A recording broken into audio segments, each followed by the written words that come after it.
I think we have a choice. Unlike the tiger in Africa that can hunt and eat an animal, we have a choice.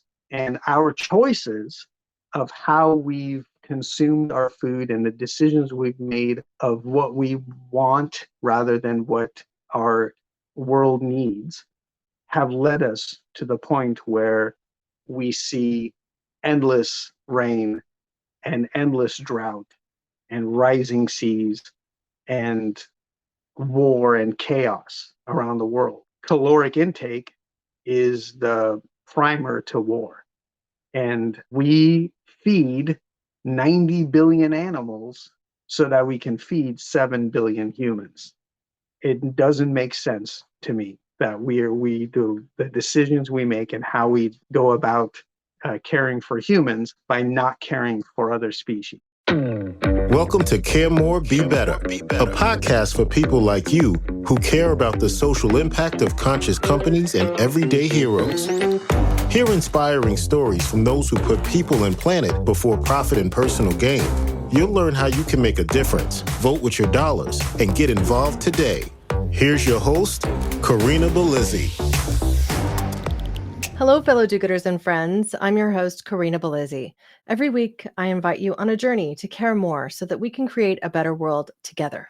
Many of you have been watching the news and hearing about the devastation that we're experiencing here on the central coast of California. We've been pummeled by back-to-back atmospheric rivers, a new term that I hadn't heard, a bomb cyclone that struck Capitola, placing much of that community underwater. Mudslides abound, sinkholes have appeared, school closures have been in effect, homes have been destroyed, and businesses are too. So today I'm going to share some of that personal experience and that of a dear friend as I introduce you to Helbard Alkhassadeh. Helbard and his wife Camilla founded a sanctuary on the Central Coast to provide forever homes to animals that would otherwise be destined for slaughter, for the plate. Their not-for-profit is called Little Hill Sanctuary, and it's home to dozens of chickens and roosters, some of whom were rescued from cockfighting rings, a few turkey, pigs, sheep, goats, and also a few cats, dogs, and their human caretakers. Their slogan is friends, not food.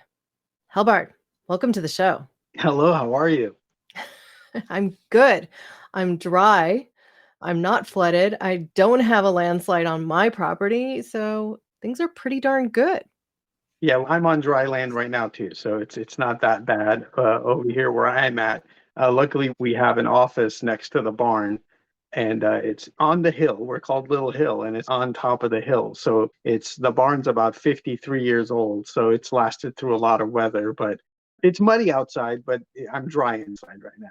Well, I saw some local coverage where you were interviewed on what's going on at the sanctuary and a new initiative you're undertaking because of challenges that you face. But before we really dive into all of that, as a first order of business, I would like for you to talk about why you got this thing started in the first place. What is Little Hill Sanctuary all about? Originally, when we moved to this land here in Royal Oaks, California, we had not planned to do anything like this.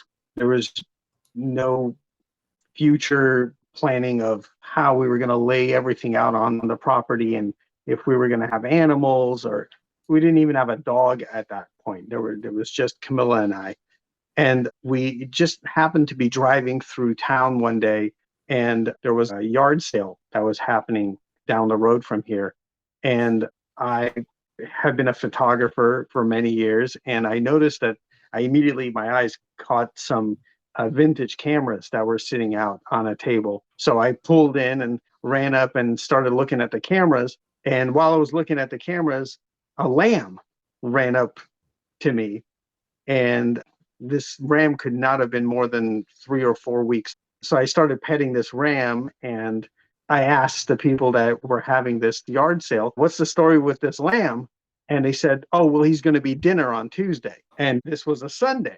And me being vegan at the time was like, wow, that's pretty depressing. And it kind of messed with me. And Camilla and I got back in the car and we're driving off. And I look over at her and I go, I got to go back. And she goes, yeah, we can't just leave that ram there. So We headed back and we came back with this month-old lamb, and his name is Lambert. And Of course.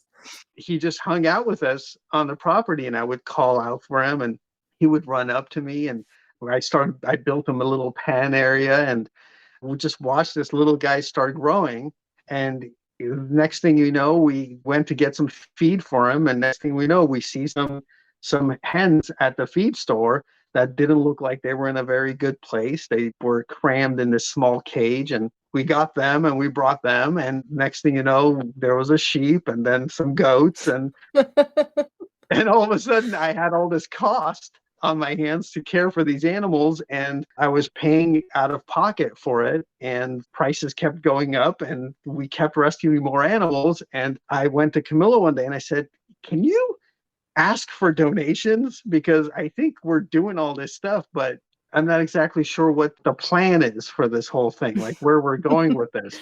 We ended up making it a nonprofit, giving it a name, and here we are. We not-for-profit sanctuary with about 100 animals. We've been around for about 8 years, and it's been pretty interesting, to say the least. And the amazing thing is that we didn't have an idea of what sanctuaries, especially California sanctuaries, are about. And once we realized what we were going through and how much work it was to care for animals, we started reaching out to other sanctuaries. And now we have this amazing network of sanctuaries that we work with, and we're all connected.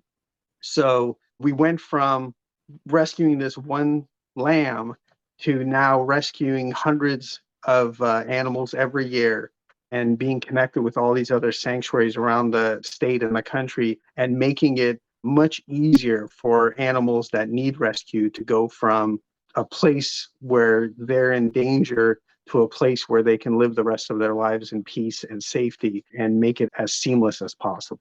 Well, here in California, we've had a couple of challenges to contend with over the last few years, going from very, very dry, meaning in some cases it was harder to get hay or the hay would be a lot more expensive, to getting all of your water at once, like we've been experiencing now, to a couple years ago, fires that resulted in evacuations. And then you have people with their home farms where they might have chickens and goats and other things living in the mountains of Santa Cruz County saying, I need to get my animals somewhere. We have to escape right now. And so some of the things that you do and that I know you're connected with when you're trying to handle these situations, it's like everything becomes an 11th hour fire. So where are you right now?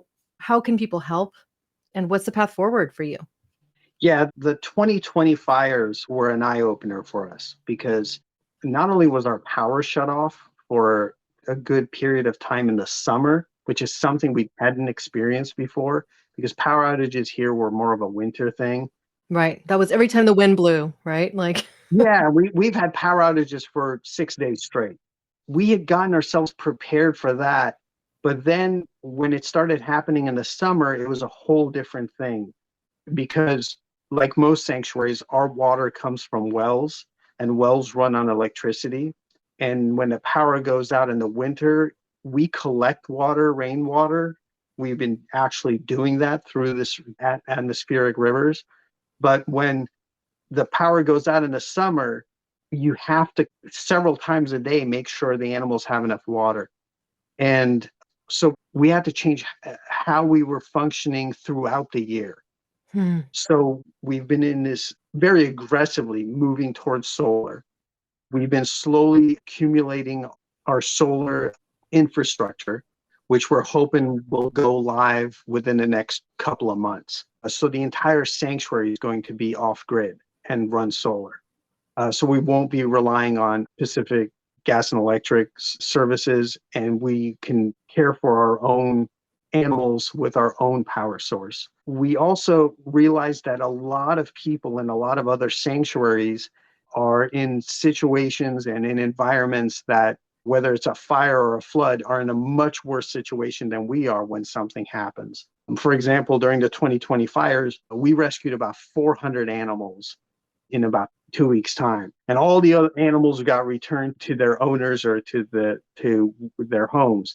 But it's been something that we are constantly trying to keep up with, because last year we had this terrible flood the day after Christmas that ruined a bunch of our tools, wrecked a bunch of our feed, wrecked a bunch of our property, almost killed our horses. It was just this awful flood. And we managed to like save the animals at 2 a.m. in the dark and started rebuilding. And then this happens this year. And it was like 10 of those in a row. And we're realizing something's not the same. Mm-hmm. There's something changing. And we all talk about it. We know it's happening. And we think it's going to be our grandkids' problem. That we're realizing it may be our problem, to the extent that if we don't do something about it now, our grandkids won't be around to deal with it. So it is our problem. It's this generation's issue. We have to do something now, because there's so much patching and duct taping and trying to repair and jerry-rig things you can do until you just have to give up. And we're at the point where we don't even think that it's realistic to have an animal sanctuary and rescue in this part of California, because where are we going to go? Where is it safe now? Where is it realistic in the Central Coast if this is going to happen every year for 2 or 3 months a year? Wow, that's the bleak side of things, isn't it? I know that the governor of California, Gavin Newsom, has declared a state of emergency. I wondered if that had resulted in any funds or support being available to you at all at this point. Is that still something you're working to reveal? There's an odd disconnect with the government and farms. So what happens is that this happened during COVID, and it's happened in the past during the fires and with the floods. When a farm requests funding for whether it's repairing their soil or any kind of damage, they get that funding. And there's organizations, whether they're government organizations or non-government organizations, they get funded and things move forward. But as we learned during COVID, we're not in the same level as these farms because we don't kill our animals. Mm.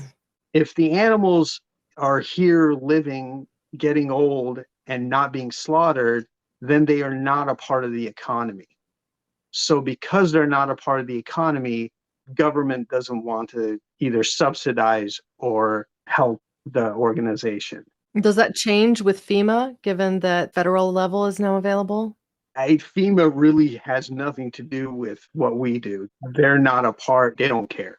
So it's not a FEMA thing. If it was me as a person, as a human, and my home had a tree fall on it, there are endless services for me. But if a tree falls on one of our animal shelters, there's no services for that, because they're not animals that are going to be put into the market as food. So we don't get that kind of service from the government because we're on our own. We either get donations from people that support us, or that's it. California is not going to step in and say, oh, we want to make sure your animals are safe. They're going to go to Turlock or Modesto and make sure that the chicken farms and the cattle farms are doing well, so that it's an economical move, not a move to care for any person or animal. Now, you mentioned you had passed through or helped save over 400 animals back in the 2020 fires. Talk to us about what that looks like, because I want the people to understand what the kind of services are that you have had to provide or that you are providing in times when the strife comes up. Usually the normal process is we either get a call and we get contacted. Somebody says there's an animal that's in danger, and we go and we find out if they actually are in danger. We want to make sure that actually it's not just somebody that shouldn't have an animal under their care. It's this animal is actually in danger, or it's an animal that has escaped a slaughter situation, or it's an animal that somebody has removed from a bad situation and just needs them housed somewhere. That's usually the process. They fill out forms, they surrender the animal. We either bring them directly here, or we have them brought to another sanctuary or rescue. But when a wildfire happens and there's evacuations and there's a sanctuary with, let's say, 250 rescues, there's really no time and there's no realistic way of getting everyone into an ark and moving them off the property. It's chaos.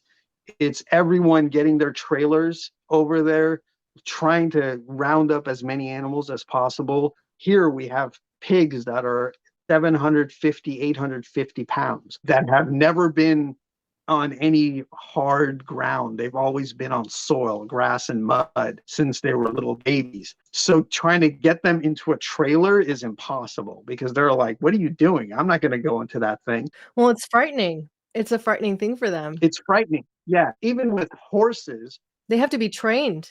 they have to be trained to get into a trailer. That's exactly right. I had a trailer that was too small for my thoroughbred horse at one point. It was a straight load, but it seemed too small. And so the horse refused to go in, to the point where they reared up and ended up injuring themselves coming down on the lip of the trailer, and resulting in $1,000 in vet bills on the heels of it.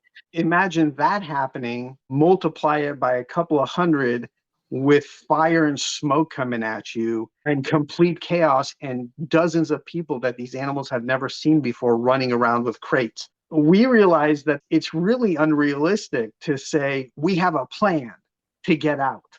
There is no plan. There's no plan. So when we were rescuing those animals, Camilla was driving into the fire zone, loading up turkeys and chickens and driving back and going back, and people were coming up and just putting in carts with names and tags on them, and we were just trying to organize it. It was chaotic. It was very stressful for the animals. It was unfair for everyone. And all I can tell you is during an emergency situation, no matter what you see on TV or how the news is trying to process it to people, it's a million times worse than you can imagine. Well, and let's just say those people that were closer to the ridge when the CZU fire complex hit, and it was quite sudden and it was unpredictable for a little bit, and then winds hit and suddenly sent the fires leaping over roadways and things like that. I had a friend who had a flock of chickens on the ridge and had no time, to your point, to be able to get them out. So just made the choice to release them all and hope that they'd be able to survive the fire, understanding that these are chickens that had just been hand cared for since they were itty bitty, but it was their only option. She couldn't fit them all in the car with their few belongings, their dog, their kid, their precious belongings. That was just it. And so sadly, people have to make those choices. In the case of horse evacuations, often you're forced to prioritize. Which animals am I going to save today? I've got 16 to get out. I have a 4-horse trailer. I mean, do the math. You may be able to leave once and you hope you can come back and get more, but you don't know if you'll be able to. And it might be the easy loaders. They get in because you can get them out quick. And so for anybody who has a horse, and if you haven't done a lot of training with regard to helping them load and unload from a trailer, it is a vital use of your time. I know it's a lot of work. I've personally done it. And sometimes having a trailer with one of those sweeping gates that can open to make it look more spacious can be helpful too. But often, because people understand how severe this can be, a friend with a trailer will help. I mean, you just have to ask, get some support. It can help develop your, to your point, plan. I mean, heck, good intentions and plans can go the way that don't know when suddenly a fire erupts, but at least you can be a little bit more prepared. Right. Yeah. You have to be somewhat prepared. It's difficult to be completely ready. And I thought we were ready this year. I really thought for the water, for the mud, I thought we were ready. I did everything I could with the equipment we have. I was on a tractor for hours on end, and I made sure that everything was ready. And then when the rain came, that first heavy rain came, I went out in the middle of the night, checked on everyone, and everything was perfect. Everything was moving. The water was moving the right direction. Everyone was in their barns and shelters, and everything was great. And then the next rain came, and then everything fell apart. There was no way of keeping up with the rain. And as we're talking right now, there's more rain coming. Right after I speak with you, I'm going to go out there and try to get some more prepared, but it's really exhausting. It's extremely exhausting. It's defeated, and you feel like there's no way of getting ahead of it. And I kind of see it in the eyes of the crews out there working on the wires and the Caltrans and all the folks out there trying to get everything fixed. You can tell the look in their faces like, this is all going to happen again in the next week. So like, when does this end? But it's pretty brutal right now. I think the last number I saw was just over $30 billion of damage just to California. Yeah, and that's a very, very rough estimate. I will say, I think the only species that are really loving all of this is the mushrooms. I've been spending some time hiking around the neighborhood, and I'm like, wow, I don't think I've ever seen that mushroom here before. They're everywhere. So it is wet. I will just say for people listening, where we are in Northern California, you can associate it with redwoods, but we've had such intense drought for so long that it's just the ground isn't even prepared to be able to take this in. And so a lot of it is going right down the drains, and you think, okay, great, we're going to have more water and the drought will be over, but we're not even in that situation yet. So what we get are really intense levels of rain all at once. The precipitation that's a recent pattern. We get it all at once. And then our summers are desert-like. We get almost no water between sometimes as early as March and as late as November. And so what does that do to your ability to grow food? Because you need to borrow water.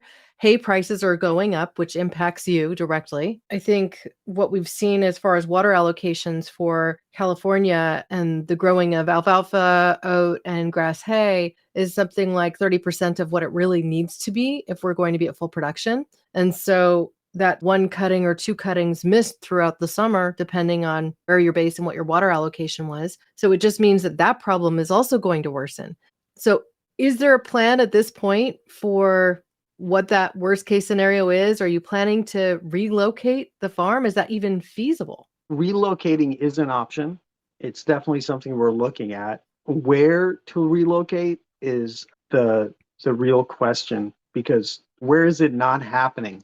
We're at first for a short time this last year, we were getting our feed, our bales from out of state. Mm-hmm. Because California was ran out. Yeah, Oregon mostly, right? Yeah, it was coming from all the way from Utah at some point. It was coming from everywhere. And the price for a bale of grass has shot up to $31 now. It was $15 just a few years ago. And like you said, those cuttings aren't happening anymore. So the number of cuttings aren't happening. So there's alpha and grass that they would get 5, 7, 8 cuttings from. They're getting 3 or 4 if they're lucky. This rain isn't going to change that because Shasta is still at, I think, 50-something%. So there's still a lot of water that's needed to actually go into the aquifers. You go into the Central Valley, their aquifers have been pumped so hard that the clay is collapsing. So the aquifers can't actually get their full capacity like they had to. So they have to drill wells deeper to get to that water, which causes so many other problems. Here in the Central Valley, we're having saltwater intrusion into wells. A couple of farmers just in our area have left. We just lost the road from us, who has been extremely helpful with feed, helping us get feed for the animals during the warmer months. He's gone. There's erosion happening on another farm up the hill from us it looks like there's just canyons where they used to grow food. I mean, this is where human food and animal food is coming from. Where do we go where we're going to be closer to feed, to have the price be lower, and where is it where we're not seeing the effects of weather patterns changing? I don't know where would be a logical place, but it's one of those things where we have to think of now and start planning for. But and there have been certain sanctuaries in the past 18 months that have left California. We had a very large sanctuary in California move to New York, the state of New York. So they moved all of their animals and equipment to New York because it was more realistic for them to be able to care for their animals there than it is here, which is just bizarre. It's mind-blowing. Yeah. It's just mind-blowing that California is one step lower than New York State for animal care. You'd think California would be the best weather, but it's not. Not anymore. Not anymore. Well, I think those who have had experience being at a horse barn or a farm or a sanctuary like yours can understand and picture some of the challenges that you're talking about. I have been in and around these types of environments my whole life. Being somebody who's into horses, growing up on a commune and actually having animals that we used for food. In our case, we consumed them. It wasn't a vegan thing, but we had chickens, we had rabbits, we had horses, which we rode, and they were the treat, really, more than anything for me. But generally speaking, you'd run into a challenge like, hey, it got too cold. I need to break the ice in the trough. Or all of a sudden, all my pipes burst because they're above ground and they weren't insulated. And so now I have to replace all this PVC piping. And there's last minute emergencies that come up constantly. Yeah. Yeah. But the fact of it is that we're likely to be hit with another system. I think there's one forecast for this weekend again. And so my heart is with you. I would like to know what the state is for your animals right now. Is there a plan and how can we help? After last year's weather, we went through rebuilding and building new shelters. So all of our animals have a winter shelter to be able to go to. So the horses are on higher land now next to a shelter that we just got prepared for them about 2 months ago. So they were moved up there as soon as the rain started. The goats have a barn to go up to at higher ground. The pigs, no matter what I do, they want to be in the mud. I can't get them out of the mud. I can spend all day making their lives as easy and comfortable. They will figure out a way to just lay in the mud and lay in the rain. So they're enjoying the storms is what you're saying? They have no idea what we're talking about. They think this is the best thing that's ever happened. So the pigs be pigs. The hens and everyone, the birds, the turkeys, they've all been moved into different areas or have first of all, we were very concerned about the avian flu. The bird flu that was going through the entire country has killed hundreds of millions of animals that very few people are talking about. Avian flu has jumped species. It is now getting other species sick, and it did get a few humans sick too. It wasn't an outbreak. It wasn't a pandemic. It was controlled, but we really needed to be careful because it was happening closer to us. Yeah, and wild birds could come into your property and they might have it and they just essentially bring it with their feces, right? So we covered all of our bird population and there was no way for them to be exposed to it. We had very strict rules on who goes into the bird closures, how boots were getting cleaned, how hands were getting washed. So everything was really, really, we were really careful, but that also prepared us for rain. So the birds are all good. We did get some mud and some water into some bird areas, which we know we have to fix some things now. That will do. The animals are safe. Everyone is in a safe place. They're comfortable, but it's not because everything is set and we can walk away. It's constant work to keep them safe. They're not in their normal areas, so it causes some confusion and stress to the animals, which everyone knows any kind of stress or confusion creates an immune system issue, which causes illness. And we were trying to avoid that as much as possible, but we're also constantly moving hay around, moving straw around, moving wood shavings around, we have tons of gravel being delivered to us all the time and base rock. We're trying to keep the pathways to the animals as accessible as possible. Right now, any kind of hill, a tractor will slide down off of it. Any kind of flat area, a tractor will sink into it. No matter what we've done, nature's winning that round. So we're basically just trying to keep the animals as comfortable and stress-free and safe as possible. It's taking a lot of work, but how much we can do this and how long we can do this, it really is unpredictable. It really is unpredictable because I'm hoping in a couple of weeks, things will start mellowing out and things will dry out. And it'll just we just need about not these 1-day breaks that we've been getting every 4 or 5 days. We need a week. We need a full week of just everything just drying out, puddles going away, so we can move equipment around and fix things. And that's very important, that we need at least 5 or 7 days. Those who follow me on TikTok or Instagram have seen some of the footage locally where I am, just showing sheets of water when we have a break in the rain, still coming down off of hillsides, storm drains that are completely full to the point where the water is just continuing down. I personally have unclogged some of the storm drains because they just got littered with debris and we were getting essentially lakes in some of the neighborhoods. So, I mean, this has been a real eye-opening period for me personally too. And I just learned today that a sinkhole erupted on Glenwood Drive, which is up the road where I used to keep my horses. So you don't know where the next challenge is going to come from. And to your point about the tractors, this means you can't be using heavy equipment in a time like this, even though it might be immensely helpful. So you're doing all of this by hand. Yeah. And by hand, meaning you can't even use a hand truck.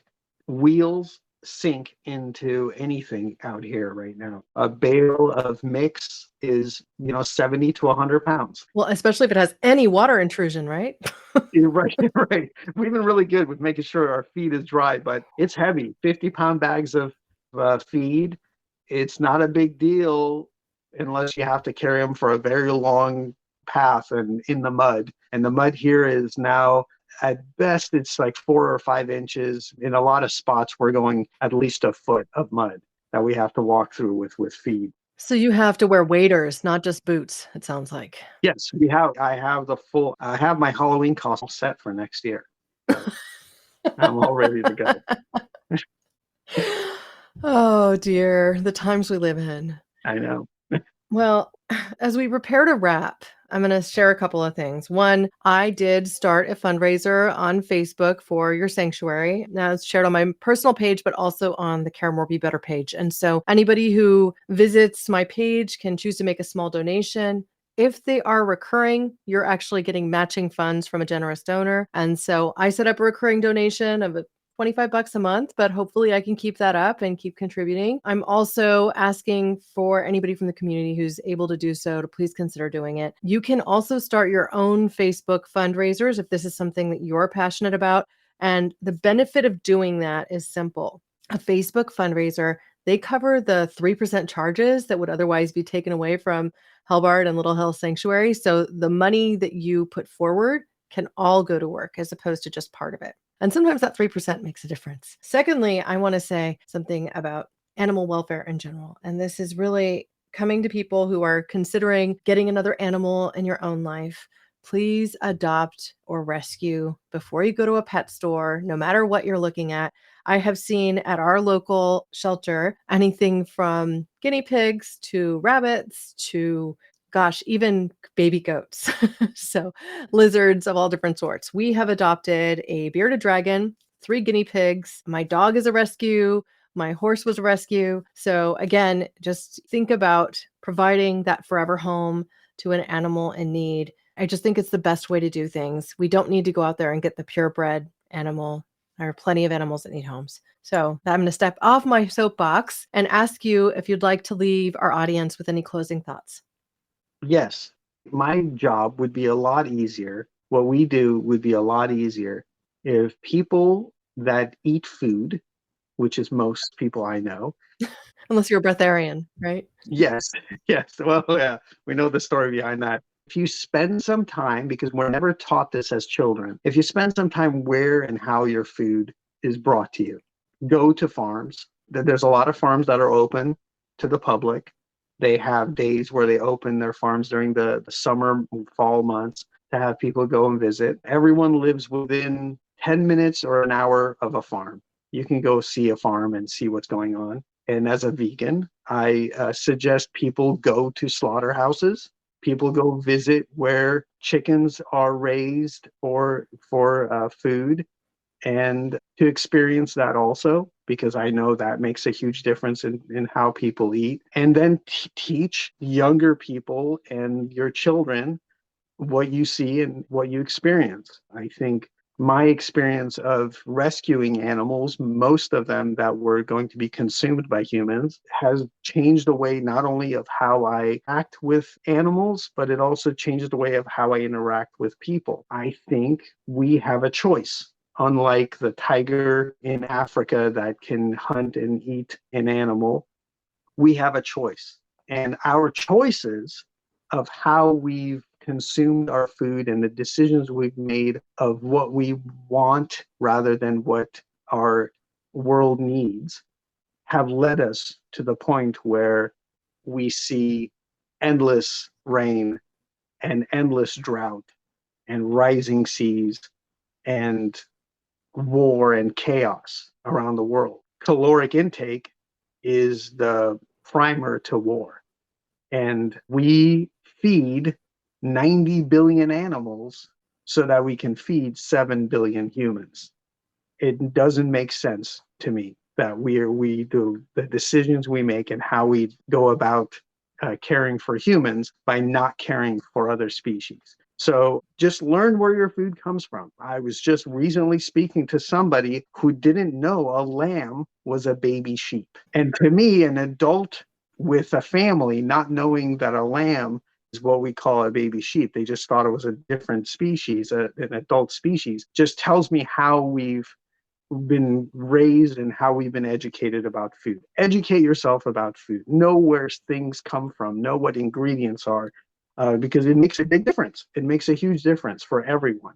Well, here. I have to say I 100% agree with you. And listeners of this show, if you heard last week's episode with David Moscow, he talks about the fact that he has had to dispatch numerous animals. I know you might use a different word for that. And in his travels, as he has produced a show from scratch and also written the book from scratch, and it has dramatically decreased his consumption of meat products as a result. And he says he thinks about it now every time before he's going to eat a meal, and that mostly his plates these days are comprised of vegetation, vegetables, and mostly vegan.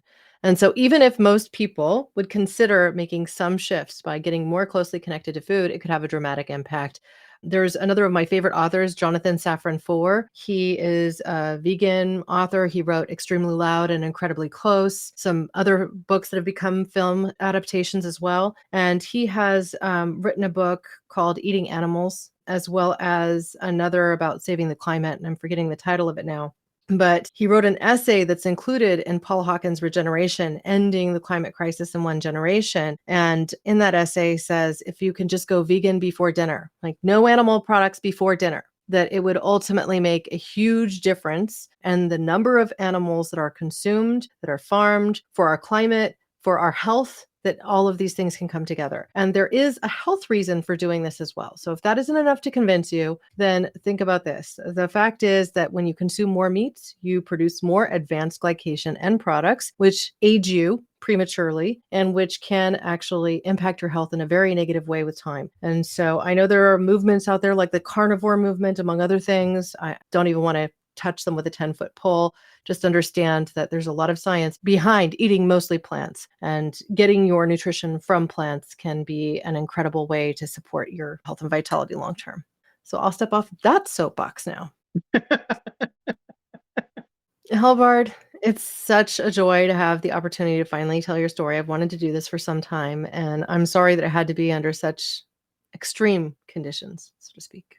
No, it's fantastic being able to talk to you and letting people know what's going on out here. And they can help. They can support us. Whether you want to support us with volunteering, you can go to our website, littlehillsanctuary.org, and sign up to be a volunteer. Or you can donate funds. If you don't want to take the risk of donating funds, we have a wish list. So you can buy specific things for our rescues that help us every single day. So yes, it was great. And you can sponsor a specific animal from what I saw, right? Yes. You can sponsor, yeah, it's pretty awesome. Thank you so much. I really appreciated talking to you. I really appreciate your time. Thank you so much, Helbard. As a closing reminder, the website for Little Hill Sanctuary is simply littlehillsanctuary.org. You can also find them on Instagram and on Facebook at Little Hill Sanctuary. I will be sure to include links to every website and what we talked about today in show notes.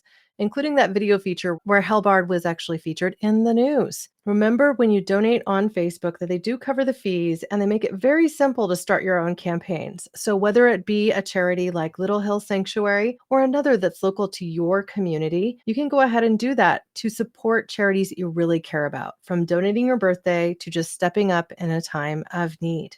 I have started a Be Better challenge, and so every Monday on our social platforms, we are featuring a specific topic. The first of the year was really talking about getting outside, appreciating nature. And the second was about community. And for community, I chose to support Little Hill Sanctuary. So stay tuned each Monday for that on social platforms. I hope that you'll engage and think about the things that you can do each week to care a little bit more so that we can all be better. Thank you, listeners, now and always, for being a part of this pod and this community, because together we really can do so much more. We can care more, we can be better, we can even create stronger communities and protect a whole heck of a lot of animals out there. Thank you. Thanks for listening to Care More, Be Better, a podcast for social good. To make sure you never miss an episode, subscribe, rate, and review wherever you listen to podcasts, and share with your friends to help us reach more people and spread more social good.